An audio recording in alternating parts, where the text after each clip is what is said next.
Sir இந்த படத்துல Amir Khan sir தான் வில்லன் அப்படின்னாங்க. ஏன் அவர் நடிக்க மாட்டேங்கிறாரு? அப்புறம் அவருக்கு பதிலாக சிவராமன் சார் சொல்லுவீங்க. அவரோட இமேஜ் அவரோடது வேற, இவரோட இமேஜ் இவர் வேற. எப்படி ரெண்டு பேரும் செட் ஆகிடுது? எப்படி? இல்ல சார், ஆக்சுவலா ஃபர்ஸ்ட் நாங்க தமிழ் ஆரம்பிச்சிட்டோம் சார். ஸோ செல்வா சார் எப்பவுமே வந்து எங்களோட first choice Tamil. Hindi version வந்து பண்ணும்போது தான் அமீர் சார் வந்து கதை கேட்டுட்டு ஹிந்தி வேர்ஷனும் பண்ணலாம்னு சொன்னார். அண்ட் அவர் கதை கேட்டு முடிச்ச உடனே நான் தான் அவர்கிட்ட கேட்டேன், சார் நீங்க இருந்தா எப்படி அப்படின்னு.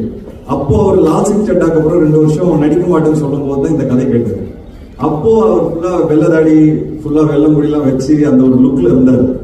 ஸோ அதனால அவர்கிட்ட கேட்கும்போது அவர் கரெக்ட், எனக்கு அப்படிதான் தோணுச்சு. கதை கேட்கும்போது அங்கேருந்து ஒரு ஜேர்னி ஆரம்பிச்சது சார். அவர் செல்வா சாரோட கேரக்டரை பார்த்துட்டு அவர் சொன்னாரு, சூப்பர் ஆக்டா இருக்கீங்க தமிழ்ல, ஹிந்தில நான் எப்படி இருப்பேன்னு எனக்கு தெரியல. ஏன்னா I come with baggage of being a hero for so many years. So அதை எப்படி ஏற்றுப்பான்னு எனக்கு தெரியல.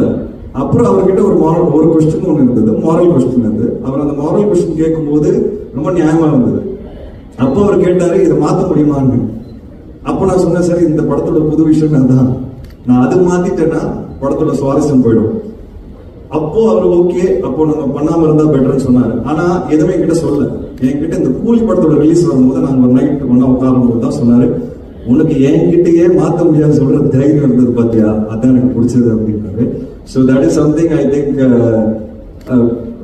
அதுதான் என் கதைகள்னு நான் சொல்லுவேன். அண்ட் இதுதான் அவரோட ஜேர்னி. பட் ஆல்வேஸ் தமிழ் வருஷன் தான் இருந்தது. அது வேற லாங்குவேஜ் கொண்டு போகலாம்னு சொல்லி தான் சைமல்டேனியஸா ஷூட் பண்ணலான்னு அந்த வெயிட்டிங் பீரியட்ல தான் எங்களுக்கு அந்த ஐடியா வந்தது. ஸோ மற்றபடி ஒன்றும் இல்லை சார். சார் தமிழ் ஆரியர் வந்து திராவிடர்களுக்கு எதிரான படமாக